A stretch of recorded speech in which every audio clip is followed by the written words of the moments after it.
everyone. Welcome back to another episode of Wellness at the Speed of Light. This is one of a very special brand of episode that I'm starting to do, which is called the stories.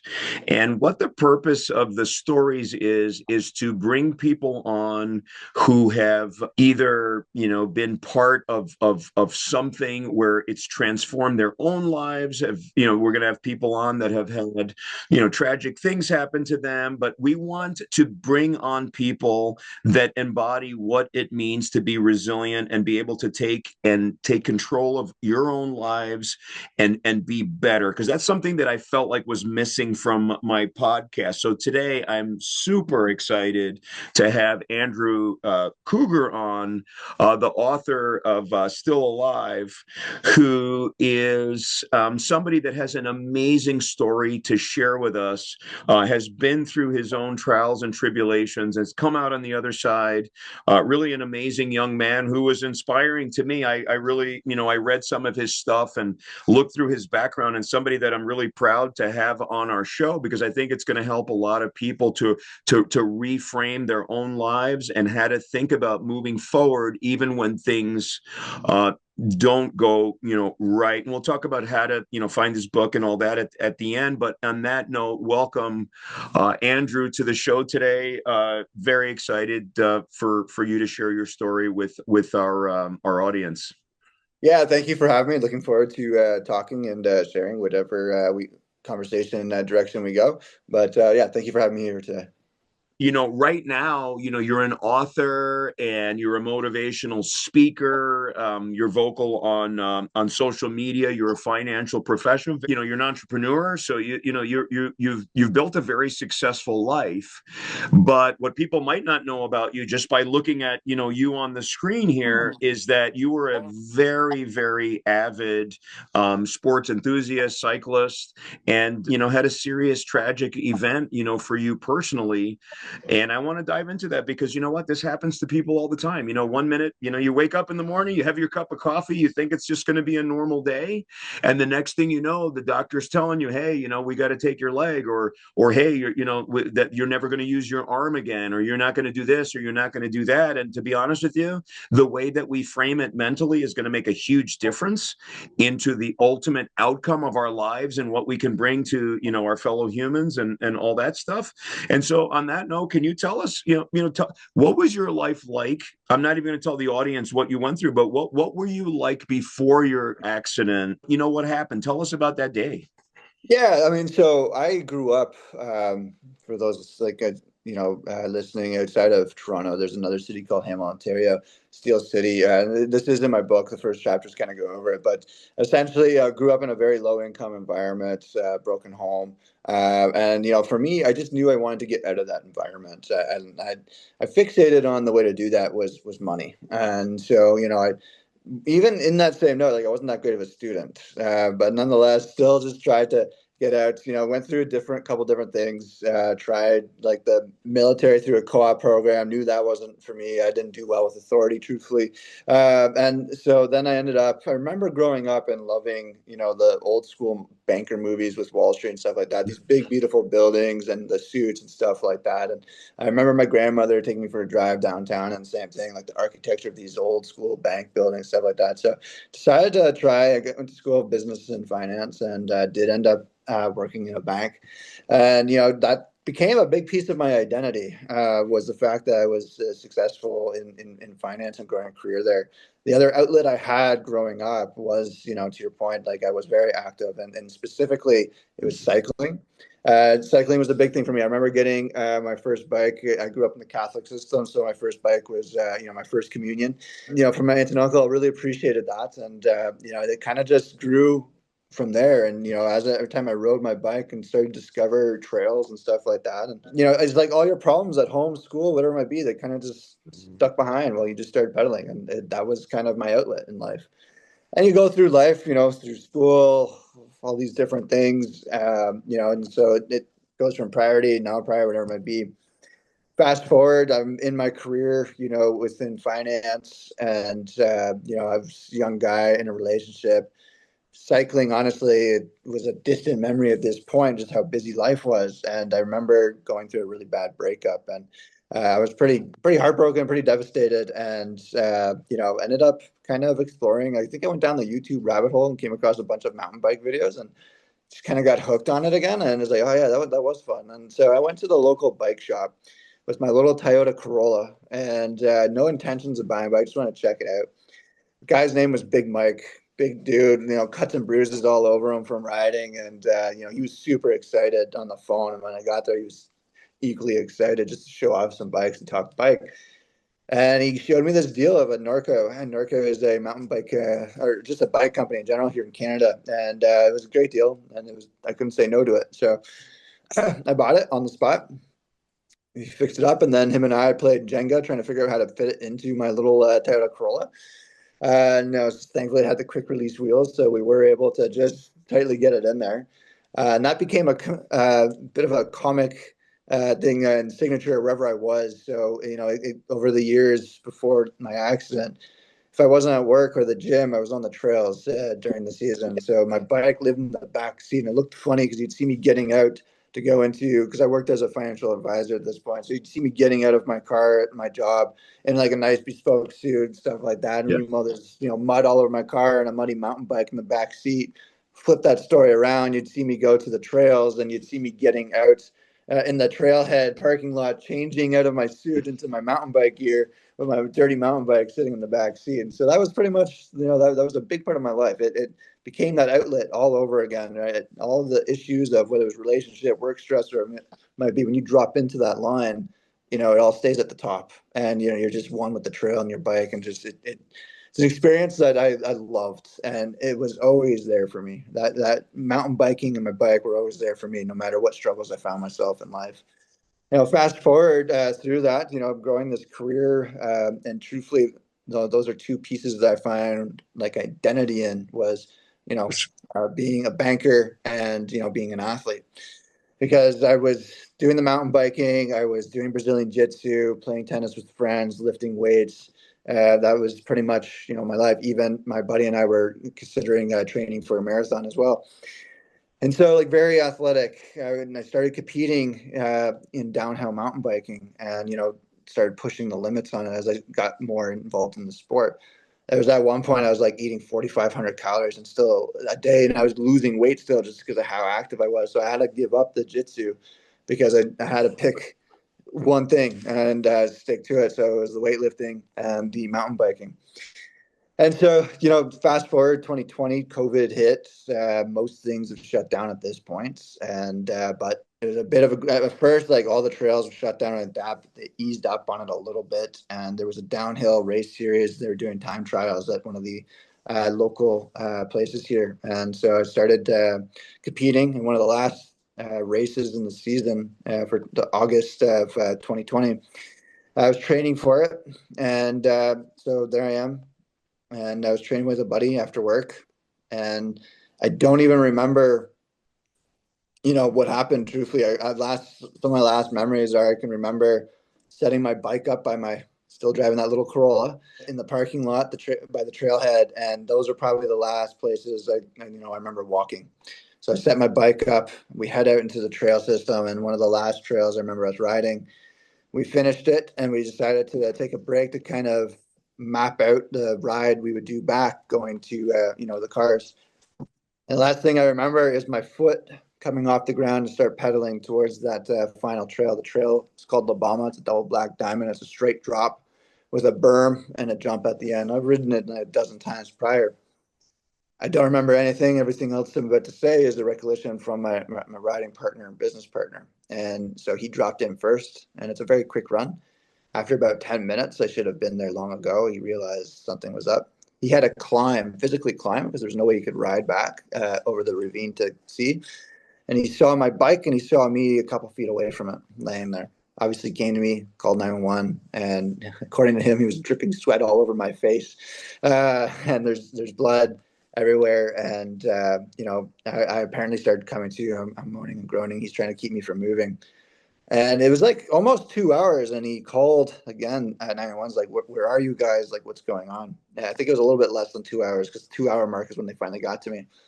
And they said, what do you mean? We got him. A crazy part of the story, the paramedics arrived at the trailhead. And this area where we ride, this trail system, when you go through the main trailhead, it comes into this open area, which is a free jump and free ride area. And they came across a down rider, and they asked the rider his name, and his name just happened to be Andrew. And so they took him, assuming it was me from the call, and he had a concussion. So they took him for a precaution. I ended up talking to him a few weeks later. He was fine, and I'm very grateful for that. They did send another group of riders, or sorry, paramedics to me. And I still have the Strava ride, and I can see on the GPS, it shows the footprint and the markings, the trail they took trying to get me out of this ravine. And then it shows the ambulance going like 135 kilometers an hour to the hospital. And then in the hospital, whenever the app decided to shut down or my phone died, I can still see them rushing me throughout the hospital in the different wings. Allegedly, I was talking at this point. I only know this because in the surgeon notes, it says patient was coherent and agreed, or whatever the terminology is, to the surgery. If I had any chance of walking again, they needed to operate that night. But there was a risk, and the risk was because I had multiple brain bleeds. And so with your surgeon, on my stomach, back open, nothing they can do to deal with that. So the list of injuries were multiple brain bleeds, so TBI, fractured C6. I had a crushed esophagus, bruised lungs, 12 broken ribs, multiple fractures from T4 to T11, including a burst at T7, T8, which sent bone fragments through my spinal cord, causing a complete spinal cord, at the time anyway, diagnosed as a complete T7 spinal cord injury. It's a 13-hour surgery that they didn't expect me to survive, and they kept me in a medically induced coma for 9 days. Day 6 is when they finally told my family they thought I might pull through. And so that kind of started this next chapter where, waking up with tubes coming out of everywhere and being told that my identity had just been stripped from me. Not only am I never going to walk again, but I'm never going to ride again. I'm never going to be an athlete again. In my mind, I was like, oh, how am I going to be, a banker even? It sounds silly because you sit at a desk, but like there's all these negative thoughts. I thought I just lost every piece of my puzzle of my identity in that moment.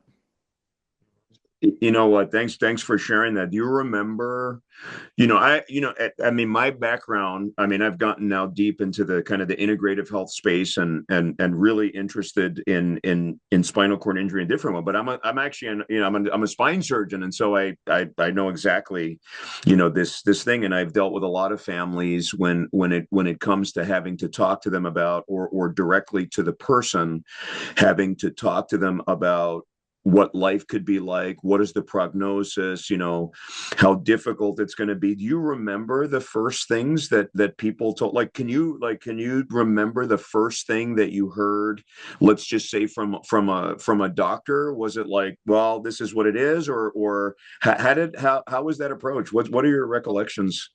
Yeah, I mean, at this point, it's been a while. So it's like, and keep in mind too, like I was so drugged up. So Yeah. a lot of it's like very, like I remember even when I was a bit more conscious, they gave me this button for the painkillers, and you could press it like, I don't know, every 10 minutes or something like that. That button, like I just sat there all day, day after day, pressing that button. And so I remember vaguely, conversation piece was essentially around, you'll likely never walk again, and you'll likely never ride your bike again. And so it was the big thing I found, and this kind of talking to others too, is the response you get from them is, I don't know.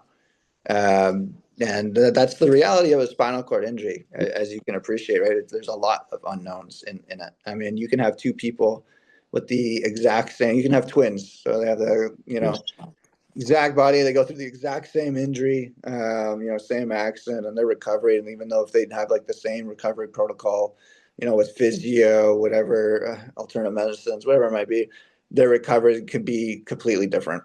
I think there's a lot of positive things happening. Like invested in a couple of different companies like NerveGen, and so there's interesting things happening in the field. But I think we're still quite a ways away. I don't want this to happen to anybody. The reality is, especially in extreme sport, it's going to happen. So I'm excited for the people that are newly injured in the future because of the hope and possibility based off of some of the research we're seeing come out now that it might be missing the mark for myself. But definitely, I think there's a good chance for, future injuries. I would say that the reason I'm so appreciative, the one of the biggest things I've struggled with as a physician, personally, to be honest with you, the surgery part, the practicing medicine part, when you have to take care of people that have had, devastating injuries or devastating diagnosis, whatever it might be. In some ways, that's the easy part for us. It's having those difficult conversations. I remember I had a kid that his brother shot him, and it went through and through his spinal cord. I think it was about T9. Wow. And having that conversation with the mom was one of the most difficult things I ever had to do. That was when was my training. And because everybody's different as far as us as doctors, but those of us that have certain personalities, like I'm a very people oriented kind of, I don't want to say like emotional, I don't want people, because I'm very scientific when it comes to doing what I have to do, but I get very attached with my patients and my families. And one of the most difficult things I've always struggled with is being able to talk to patients and families about really bad news when I want nothing more than to tell them something positive, because it's fun. So one of the things that I've really learned is, number one, never not tell people the truth. We have to be able to have the honest conversations with everything we know. We just have to be honest about it. We can't, I think sugarcoating things can definitely, there's a way to do things, in other words, but sugarcoating things that, doesn't help. But the other thing that I've learned and really learned from patients and people like yourself is how important it is for the people that are contacting you, that yes, give you the science part, but also give you hope in any way that we can, because it is such a dark time for yourself, your families, whoever, that you want people that are going to provide hope. And even if it's not that, share stories of other people that have undergone similar things or whatever. Was there a particular person that maybe that was in the hot, not your family, just a particular person that was the person that really sort of restored your hope that you could live, that there was more to life, than I know it's horrible. I mean, it's horrible. I can't even imagine. I can't imagine because I talk to people all the time, but I can't imagine it's myself or my family because it hasn't happened. But who was like that person? Was it a physiotherapist? Was it a doctor? Was it a nurse? Who was that, like, one person that you say, you know what, Mary, when she talked to me, it was the first time I felt hope? Yeah, I'll be honest. So first thing I'm gonna say is nurses are some of the best people. Absolutely. And like their job. I mean, especially here in Ontario, Canada, where like there's a shortage. I can't imagine things like they're going through, the long hours, but like some of the kindest people I met in that entire process, both in the actual hospital and then the rehab hospital, were the nurses. Countless nurses, just amazing people overall, and rightfully so. I think doctors have to, and maybe you would know best in this, I think they have to emotionally disconnect. I mean, it's heavy, the work they got to do and the messages they got to give all day, right? And so part of that, unfortunately, some people might feel that disconnect. What's beautiful about the nurses, though, is they make you feel humanized, and just through friendly conversation and stuff like that. So that was really great. I mean, I couldn't sit here and name every single nurse because there's so many, and they're just incredible people, all of them. But I'd say the one person that definitely kind of relit a bit of fire as well, in terms of excitement for life itself. So like you'll read a bit about some of the people I interacted with in the hospital, but the one person that I really admire, and they don't get as much credit sometimes in the rehabilitation stage, is recreational therapists. So the recreational therapist that I dealt with at the rehab hospital, she was amazing, and like she just kind of gave me like, she sat me down and it's like, and we talked about what I used to do, and then she's like, oh well, that's exciting. I'm like, and in my head I'm like, what do you mean it's exciting? Like I can't do these things anymore. And then she started pulling out all these brochures and things I can do. And you do them differently, yeah, but you still do them. And so, she actually introduced me to hand cycling. And to me, I rolled my eyes a bit because I saw this, old junky looking thing, and I was like, what is that? In the cycling world as well, you got mountain bikers and then you got roadies, and they tend, not to get along at all times. And I was a mountain biker at heart, and so I was again like rolling my eyes a bit, but it felt great. We went out on it, and it was fall at this point, which is a weird thing going from being, going for a ride in the summer and life changes. And next time you're outside, enjoying the outside is like middle of fall with the leaves changing and falling all around you. But yeah, we went out, and I was able to use this hand cycle and go around the property. It's a beautiful property right near the Don Valley here in Toronto. It's a lovely area on the East End. And, all the foliage, the colors from the leaves, stuff like that. And so here I am, cycling and using my arms to, power this hand cycle again. And it felt amazing for it to move a cycle under my own, power again. And I remember just having the most ridiculous smile and just being excited to be able to do that. And the photos were quite funny because they have like they're very old, junky kind of hand cycles because going off donations. But then the helmets they had didn't really fit as well. So like it looked like really funny when I saw the photo after, but I loved it. And, that just kind of opened my eyes in terms of, we sat down on a following session, just going over all these things that I could do still. And like, I kind of, at that point, I was like, no, I got to do every single one of them. Even if I'm like, I got to try every little thing. Like, I got to live. I was given this second chance at life. It's a new life. I got to show people that, like, there is still life. We take control of it. And so, yeah, that person definitely, the recreational therapist, she is someone that really, I think, put a lot of hope and fire in me to just kind of pursue life again. Talk about that in your book, the para athletes and how that, restored a lot of your, and I love the way you talk about it. I mean, you had joy, and that's ultimately, there are, we think there's only one way, we just think it has to be this way or it has to be that way, but finding joy and is so important, right? In the recovery process. How long were you how long did you stay in a kind of an inpatient setting after your injury? Yeah, so I was 1 month at Sunnybrook Hospital, which is the emergency hospital where my surgery was. Then they transferred me to Lyndhurst Rehabilitation Hospital. And they wanted me out of there before the holidays hit, so I was there for 2 months.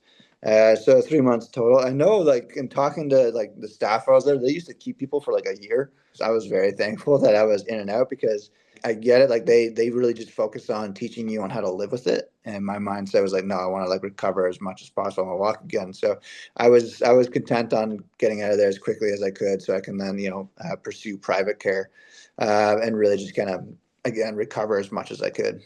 Thanks for sharing. And I want to get into, what your inspiration is now to bring some of your, how you were able to overcome it and, and help other people. But before that, it's really important because one of the things that I talk about a lot is how important it is for us as doctors, and you mentioned the nurses, but just generally the providers when we're interacting with people, how important it is for us really to be very aware of how the things that we say and we do affect the human being that is in whatever position they might be in. And yours is very dramatic, but there's other times where people are just scared because their health has gone the wrong way, or they have a diagnosis, or they've got diagnosed with cancer or something like that. And so it's really important. Before we get on to how you talk to kind of the how you inspire and how you talk about redefining purpose and embracing and kind of life again and all these things through your experience, if you could, like, let's just say that I said, you know what, Andrew, I'm just going to hire you as a consultant for me because I want to be a better doctor. What do we need to know that we're missing? Yeah, we're using our expertise, we're trying to help you, but do you feel like, and again, the Canadian system's it's a little different. It's not much different. I mean, obviously it's a different system and things like that with that. But the way we handle medicine, like you wouldn't have had different care in the US as far as treating your spine or anything. But what would your advice be to somebody like myself that's treating, people like day in and day out with things that I don't necessarily, that kind of that stink. It's not a great situation. Like, what are we doing wrong? In other words, I want you to be like, you could be as critical as you want. This is important. Yeah, I mean, I don't know if there's anything really doing wrong per se. I would say that, like, I mean, it's a tough job, right? Like, I can't imagine some of the news you got to break to people on top of like the actual work itself. I think though that that was a really important piece for me, coming mostly from the nurses and my specialist later down the road. It's just that humanizing piece, and I get, I can only imagine because I try to be mindful of the fact that I think for some of the doctors and surgeons, like they have to emotionally disconnect to get through the day, right? And long days, and like you're human, right? So like there's no way you went into the. I would imagine for most doctors, went into the field because they have a level of care and compassion for other human beings, right? And so if you have that, and then you're going through the things that you're going through day to day, I imagine it is, if you don't have the toolkit to emotionally disconnect from it, then that is going to be incredibly draining. So I approach it like with the understanding around that, try to anyway. If there's room to find a way to just, see the patient eye to eye and have a humanizing conversation, I think that's going to be the best you can do. I mean, is there going to be patients that want more? Yeah, I mean, like there's going to be emotions flying on their end too. And in that same note, I'm sure that's a struggle. I can imagine just from other people I've talked to. Sometimes you're the emotional punching bag when delivering that news too, right? And so, I mean, like that's hard. That's a hard job. I mean, the actual job of being, neurosurgeon, spine surgeon is hard on its own, but then adding into all that weight as well. So, I mean, where possible, just having that humanizing conversation and just eye to eye.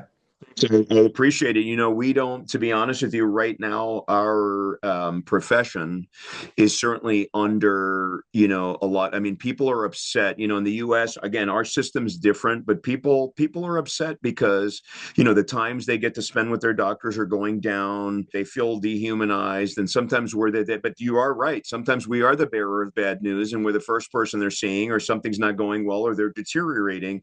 I mean, they're upset because they want you to fix it. You need to fix this. I hear that, doctor, you have to fix this. Well, I say, well, we could, we'll try, to do our best.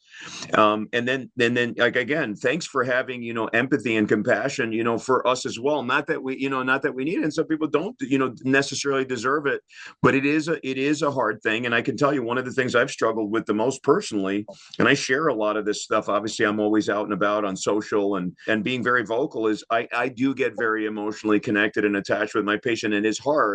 And when I counsel young people that want to go into the field, one of the things I caution them, especially when they're not like that very stoic type where they can completely disconnect, I caution them, yes, it seems amazing to go into a field where you can help people and you can, be at the forefront of technology, do all this great stuff.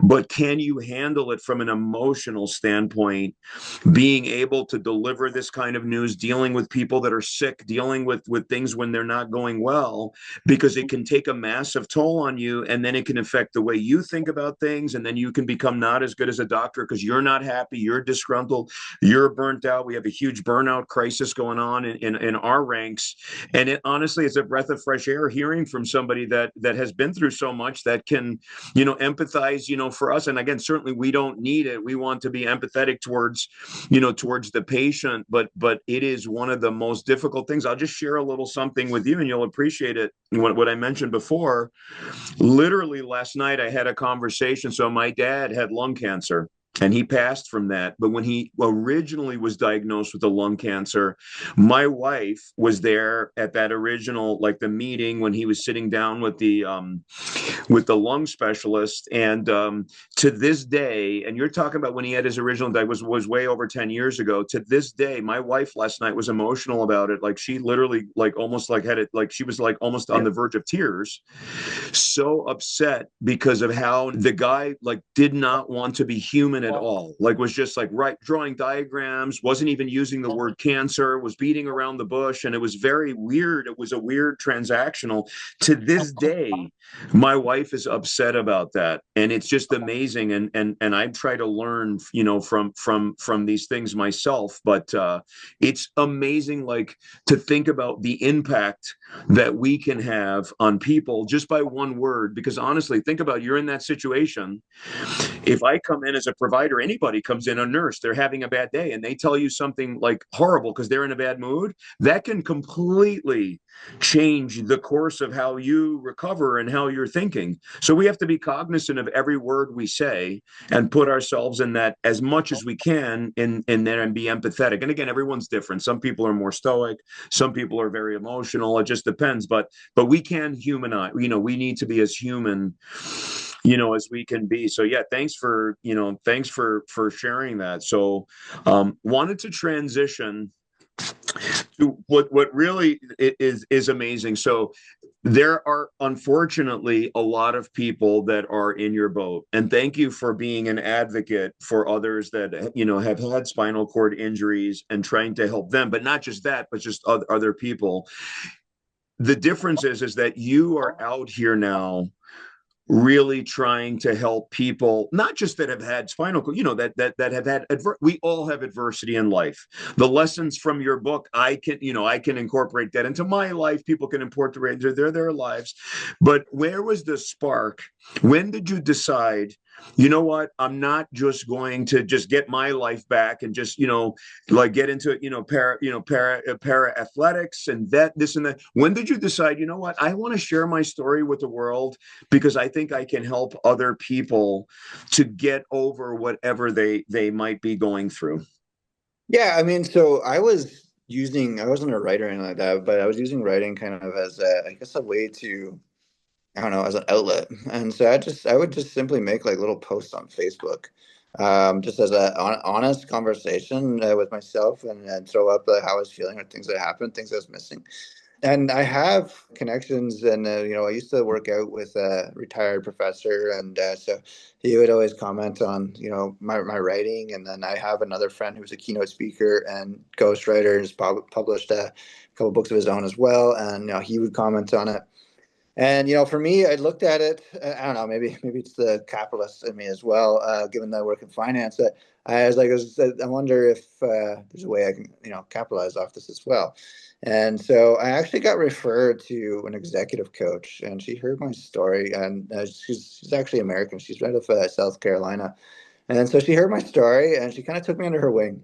And incredible woman. And so she told me that you got to write a book, and then we can get you into speaking. And I was like, well, okay, I don't know how to do that. She's like, I don't care, figure it out, and you're gonna write a book. And so I decided to. Now, when it comes to speaking, I actually really had no, like, the only experience I had prior was like I developed a financial literacy course for some of our clients, teenagers, and I didn't even get through that very far before COVID shut it down. And so I really didn't have, other than presenting something through a work project, whatever it might be. I didn't have a whole lot of experience in it. And I was always happy just hanging in the back, even like in school. And if I can get out of talking, I was getting out of it. And so anyway, I remember just saying, okay, well, I didn't even like really have much of a talk put together. I just had like kind of an idea, and I just put it out on like a local Facebook group. First talk I ever gave, and it's funny for me to look back on, was to a Girl Guides leadership group, and I had some of the Girl Guides there too. And so there I am, giving my story. I had that same friend I mentioned who was a keynote speaker and author. He was in attendance just to kind of give some feedback, and no idea what I was doing. I gave the honest talk, and in my mind, I blew it. But then I got like all this positive feedback from the people I just heard. And the story tells itself in a way too. Like, it's a powerful story, which thankfully. And I'm disregarding all these people, right? As I'm going out, and all I want to do is get to that crappy little Toyota Corolla that was sitting in the parking lot, and I just I'm like nodding, saying thank you, shaking hands on my way out, and I'm fumbling around looking for my key in the parking lot, because like it didn't have a remote. It was like just a standard, like that's how old this thing was. And so As I'm fumbling around looking for my key, this car pulled up beside me, and this little girl stuck her head out the window and just said, I just wanted to say, thank you for, talk. It was really inspiring. And the mother leaned over from the driver's seat and said, I didn't tell her to do that. She asked if we can do that. And it hit me. Like, even though I just had a bunch of people telling me, that I still remember that little girl, like, sticking her head, it hit me. And I was like, all right, I gotta do this. And so kind of just built out from there. Now, like last year, it built out to where I've been, gave a keynote in Atlanta. I've been all over, thankfully working in finance. I've given a talk to my own firm and some of our, colleague firms, stuff like that. But then I've been able to utilize my network to kind of go through there. A lot of different government, facilities and teams like York Regional Police, stuff like that. So it's really built out and over the last year, and it's still growing. And then finally was able to launch my book last year as well. What kind of brought me to that was, one, I was looking for a way that I can capitalize off it in the sense of like, so I can financially take care of myself, and while also looking into building financial capital for the things I kind of want out of life. And then also doing the flip side of that, being able to positively impact people's lives. My commitment was, as long as I can impact one person's life every single time I give a talk, I'll keep doing it. And so far, that's been the case. Sometimes I get, whether it's, I tend to focus on the corporate talks, but I try to do a commitment of, community-based talks a couple times a year. And those ones I do for free. And so the high schools I always enjoy, because it's the leaders of tomorrow. And you always think you bomb it a bit because like they're high schoolers, they're teenagers, but like I'll get emails or like a DM randomly from a kid, like it'll be weeks after, and just the message, and it's really impactful for me when I get those messages, and showcasing that I am positively influencing someone's life. And it's good. I look forward. Hopefully, I get to come and see one of your talks one day as it gets to a bigger and bigger stage. It's interesting who ends up being like motivational speakers and where it comes from. It's always it's always fascinated me. I mean, I enjoy speaking myself. I have like very kind of specific stuff. I speak a lot about healthcare and that kind of stuff. But it's interesting. You're absolutely right. Like it just kind of happened. It just happened. Somebody says it, and having that like little girl and her mom, do that. It's just amazing how, again, words of encouragement, right? That humanity, like, oh my God, you made a change. Then it's like an upset, like for me, when I hear like positive things about something I've said, whatever it is, that inspires me to want to do more. I'm like, oh my God, I can help somebody just by saying words out of my mouth. I don't always have to operate on people and do all this fancy stuff. I could just talk, which I love. So I love that arena. One of the things that you've said a lot in your which I've been using, when I prepare, because I know we were going to do this show a while back. So as I was researching you, and look, one of your things that you've said a lot is, it's a beautiful day to be alive. And I love that. Why? Because it's funny. A lot of my, you can imagine, people come and see me from all over, and a lot of them, they're very disgruntled. They might travel 4 hours, but they have some bad condition and they've dealt with it for 20 years. They're not happy. They're whatever. And I just say, after all that, I'm like, well, you know what? You're alive. You're breathing. It's a beautiful day to be. Let's look at them. So I love that. And just throwing that out there, because it's something I use. I always like to let people know when I'm using their stuff. What is the core message? For example, like when you give your talks, like what would you say is your core message? Is it adaptability? Is it resilience?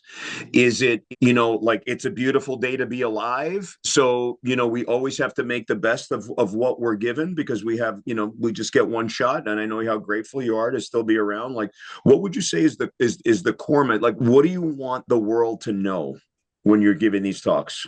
Yeah, I think the core message, it depends on the talk I'm giving, but I mean the core message at the end of the day, because I give talks on finding purpose, I give talks on resilience, I give Yep. talks. The core message remains the same depending on whatever the main theme is. The core message is, your tragedies do not define you. Your adversities, whatever it is, don't define you, but you define the outcome of your life. Is it going to look a little different? Yeah, absolutely. But paralyzed or not, most of our lives, completely able-bodied people's lives, look different to what they initially imagined. But if you can determine what the purpose or value that you associated with that end goal was, you can easily find that in a different path and create your path forward. And like for me, like I returned, to competing as a hand cyclist. So I'm back to cycling. Actually, I even returned to the trail that paralyzed me last year and rode.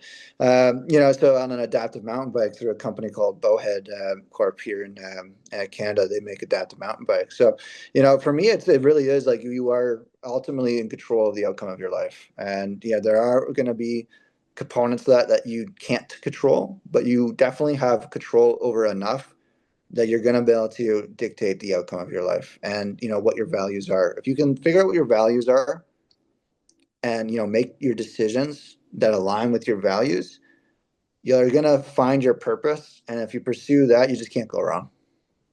Yeah, I mean, again, those are inspiring words. I think one of the things that plagues everyone, you said it best, whether you're, paralyzed, able-bodied, have cancer, whatever it is, we all have problems. We're all struggling with stuff. But the one thing I think really holds people back is when they feel like they've completely lost all control.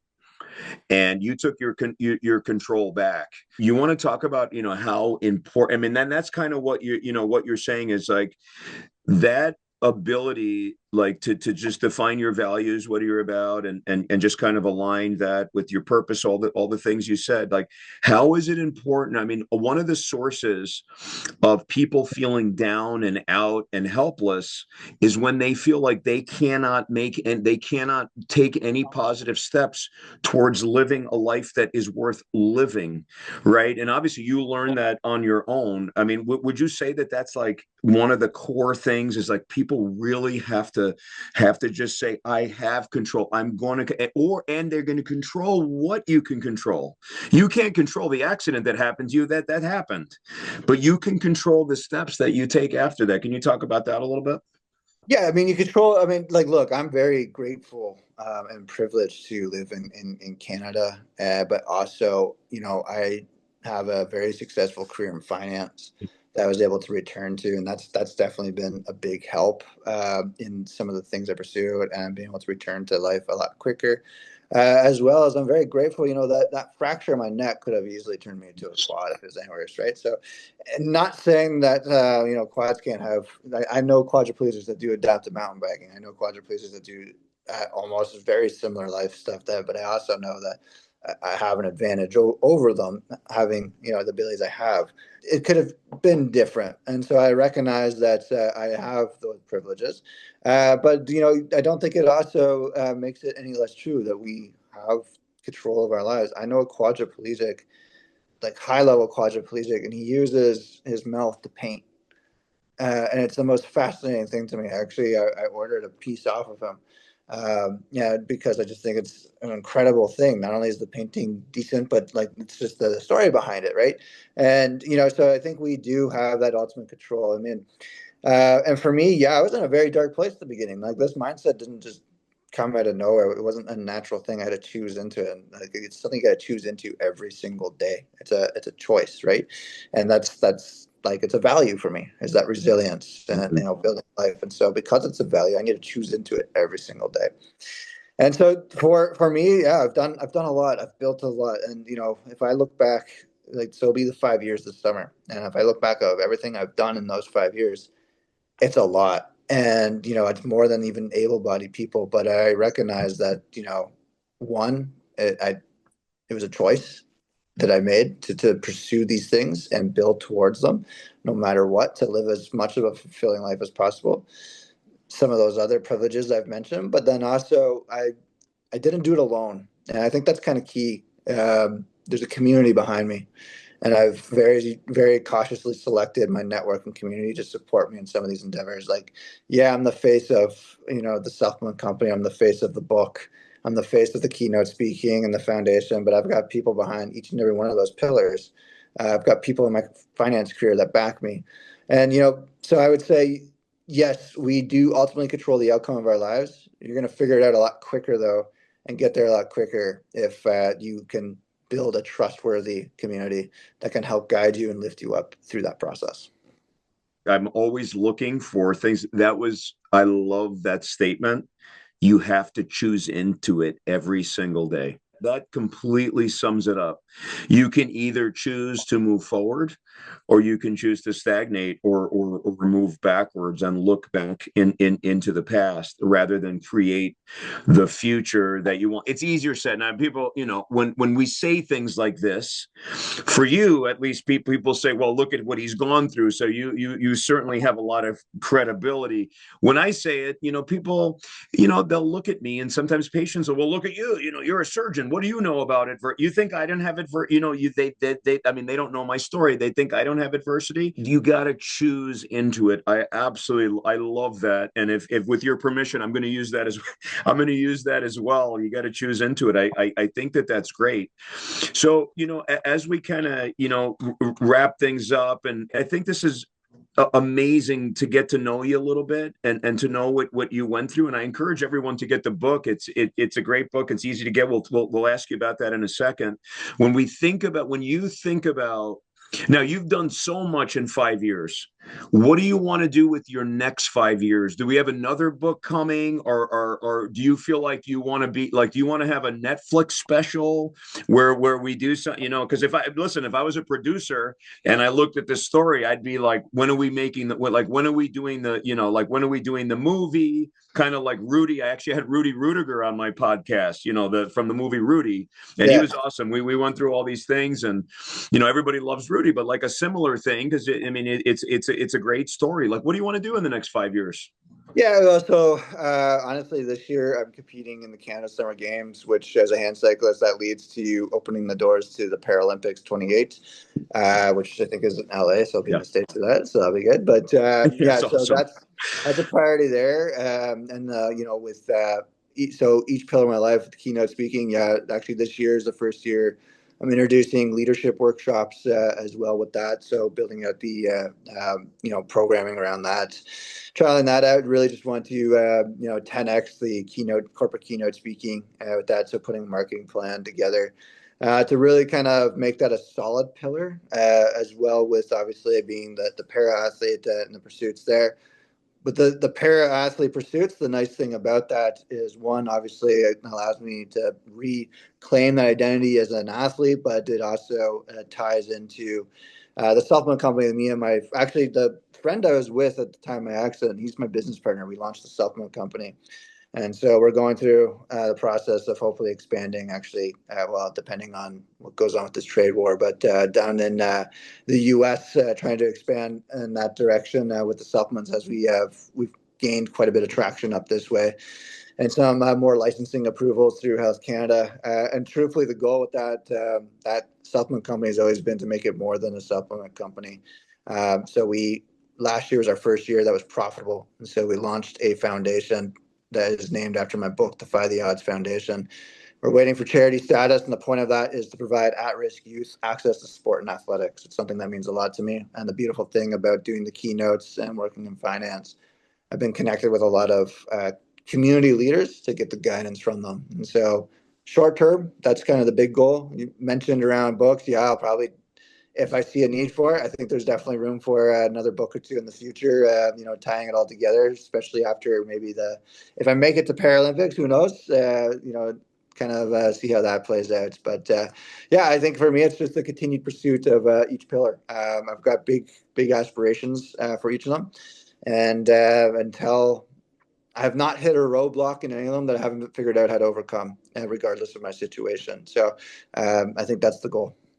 So you've overcome something, that is devastating, and a lot of people, are not even 5 years after their accident, right? Because I mean, I see quite a bit of people that have lost the ability to use their legs, or even worse, like you said, quadriplegic. I mean, they're in a really dark, place 5 years later, and you're in a place where, we're talking books and movies and, motivational and it's great. I mean, it is motivating to me, because we see it a lot of times, people sit around feeling, bad for themselves, because because, their coffee was too hot or whatever, just dumb stuff. And there's just so much anxiety and depression in our society and things like that. People lose perspective of what's real and what's not real. And there's a lot of people that can really use a lot of the things that you're doing, including myself, to make ourselves better people. The last thing I would ask you before I'm going to ask you, where people can find you and look up all your stuff. One of the things that we talk about, we could talk about this for another hour, because this is very important. You talk about the people that helped you along the way. You have the nurses, you have your business partners, you have other partners that are supporting you. You just have a supportive audience. You have people that have bought the book. You have people that follow you on. So you have all this community. Just the last thing is, people have to understand how important it is to find the right community to help you. So two questions. One, just generally, how important is it? Like, without all these people, right, you cannot recover from something like this. We can't recover from the little things that happen to us if we're around the wrong people. And then the other thing is, for people that have gone down the, are there any specific organizations that you would recommend, people that are in your same boat, that, let's just say right now they're sitting in one of our hospitals here in the States, that have the same injury? Are there organizations that you're really that you're most excited about that can help them to find that community, as far as healing and hope, right, for the future?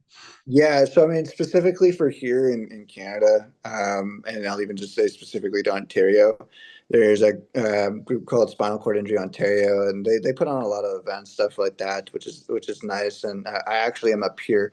I was a mentee through the program initially, and that's how I found out about the adaptive mountain biking, because my mentor showed me his adaptive mountain bike, and then I actually decided to become a peer mentor as well through the program. I don't take on too many just because of how busy I am, and I'm very selective.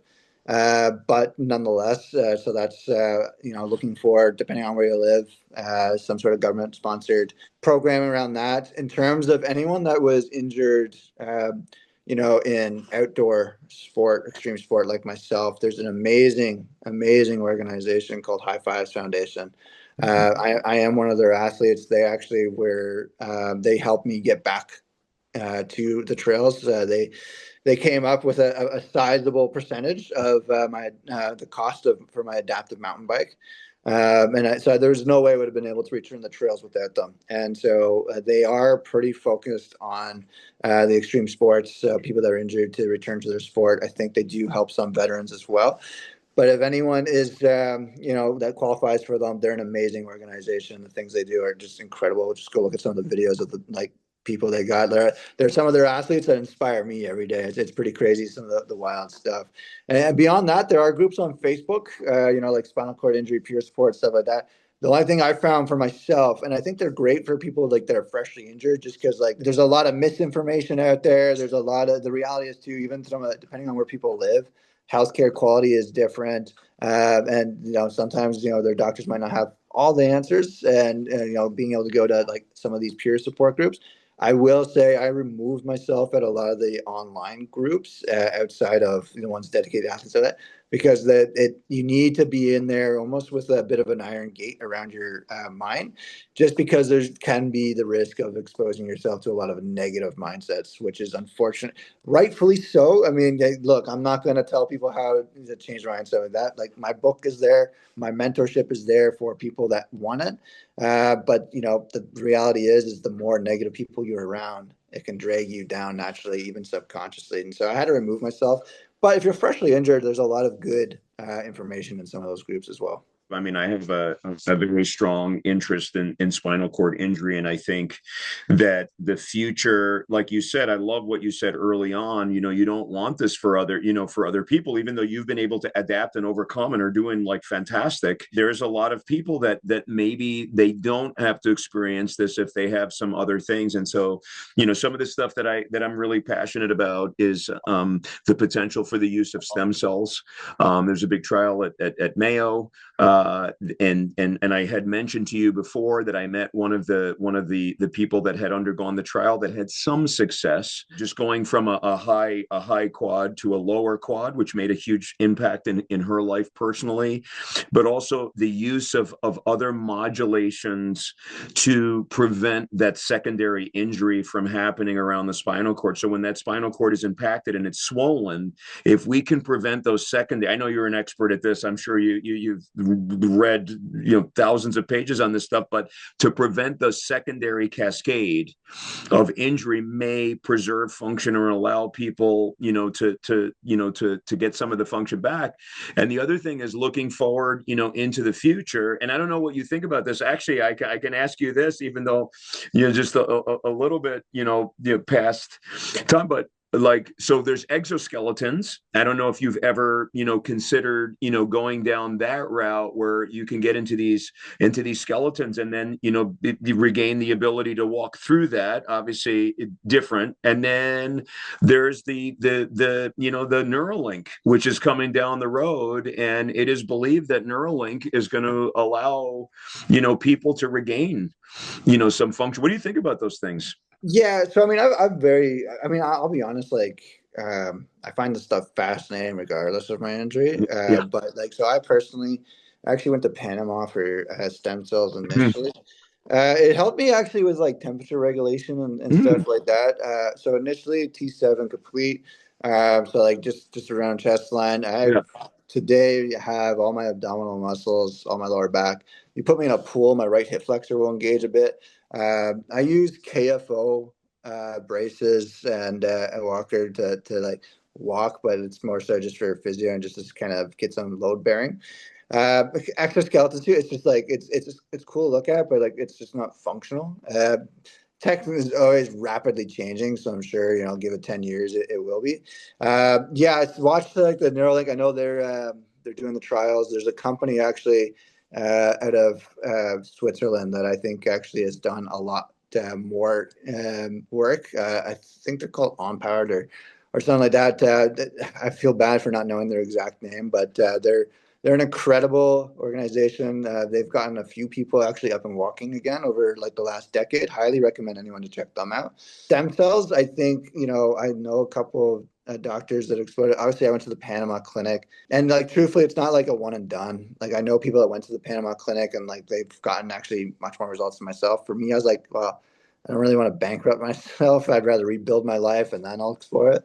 And I'll keep myself as healthy as possible in the process. I won't drop his name. There's a guy that actually got paralyzed here at like a week after I did, and he was a very highly regarded individual in the finance world. Has his own, private equity fund, stuff like that. And weird story, but when I returned to, work 2 years later, I switched from being an advisor and I went to asset management. And so my first day, I go up to, the building here on Bay Street, and I go up, and across the hall, I see his private equity fund. I was like, what are the chances that the two Goodness. paraplegics end up working on the same floor on Bay Street? But nonetheless, so I actually, through his fund, he invests in different things, and there's a company based in BC. They're researching a peptide based off of an American doctor who I think actually unfortunately just passed, Dr. Jerry Silver.